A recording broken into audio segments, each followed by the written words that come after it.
would like to thank the organizer, CII, the Confederation of Indian Industry, and also ISRO for organizing this panel and the invitation to speak. So I guess most of you probably know Airbus for the aircraft, but we are also involved and deeply involved in space since many decades. We are organized and focusing on three main parts in space. The first is telecommunication satellite, Earth observation satellite, and about space exploration program. So today I would like to provide a view of space exploration capabilities and how we can support ISRO on its human spaceflight program, such as Gaganyam.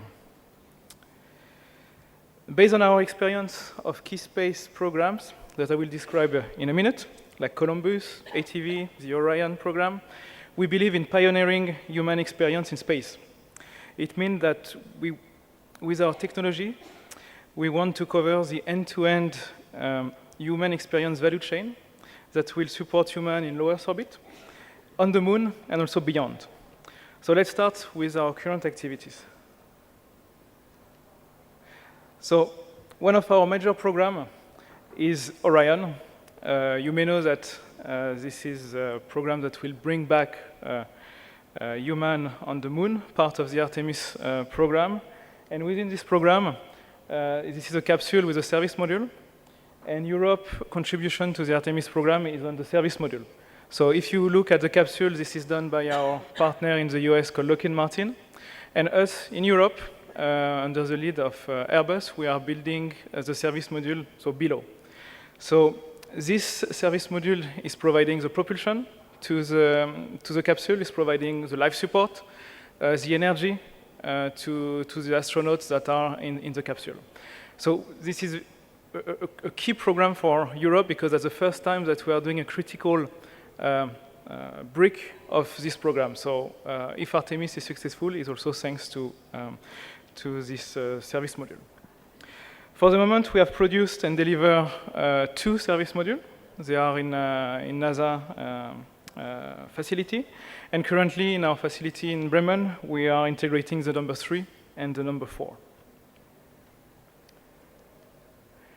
So it's good to build, but it's also very exciting to see the hardware on the launch pad. So I'm sure that many of you were connected last Mondays and last Saturday, but unfortunately the launch has been scrubbed twice. But here you see the Orion capsule and service module on the top of this big rocket, the SLS rocket, and we hope that the launch will happen soon. I think there is again a window this week, and then it will be October. But this will be the start and the beginning of putting back human in space and permanently on the moon. Another program in which we contributed is the International Space Station, and especially the European Columbus module. If you look at the top and you turn right, you arrive in the European module, Columbus. So we built that in 2008. We are still doing today the operation of the module. We are building many instruments for national European agencies like France, Germany, UK, and so on. And this is the European Space Lab, if you want. Here I would like also to focus in one part of the module that we have developed. It's the life support system. It's called ACLS, Advanced Closed Loop System, where we are cleaning the air, removing the carbon dioxide, purifying the water. So this is the type of things that we are doing on the ISS right now and also in Orion. Before I move to the next, I think there is a general trend in space. It's about commercialization. And on this, I'm very impressed by what ISRO is doing and also InSpace is doing in India, because there are many startups developing and maturing in India right now, showing the big creativity that is happening in India. Us as well as Airbus, we try to engage in the commercial development. And now if you look at the other side of the ISS, so this is again Columbus, and you see on the right a new platform. This is what we call Bartolomeo. And here I'm addressing this message to startups, research centers that would like to test, demonstrate their technology in space. This is something that we can take you on board. You see, it's a platform that is outside. There are slots depending on the size, on the need of power and so on that we can accommodate.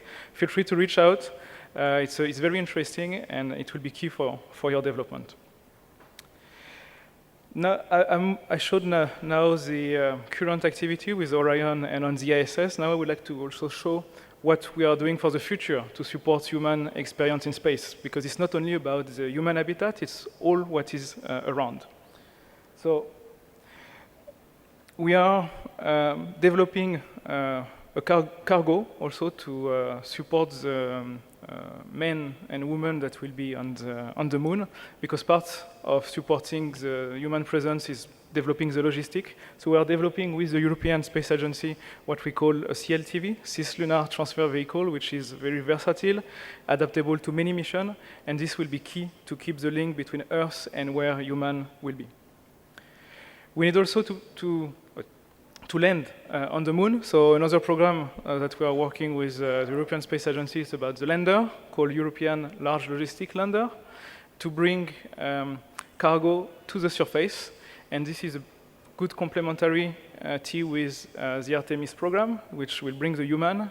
We can bring also logistics, so it will start after the Artemis third mission, which will bring the men on the moon. Humans are also social, so communication is something that we are working on with our colleagues of SSTL in the UK and the European Space Agency in a Moonlight program. This telecommunication program will provide communication, navigation around the moon to the surface, and this will be key for also astronauts and humans that will be on the moon to communicate back on Earth.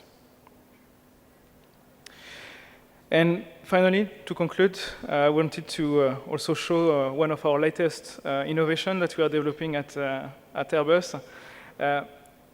Having people sustainably on the surface means that we cannot rely on bringing everything from Earth to the moon or to another planet. We need to be able to use what is locally there. So we are developing a technology that is able to extract resources from the regolith that is on the moon and extract pure oxygen, extract metal that will be key for developing infrastructure, for life support, and also for fuel to go back to Earth or go to other destinations. So with that, I think that's a good overview of what we are doing at Airbus. And just to conclude, I would like to say that we are ready to be your partner for human space exploration program in India. Thank you very much.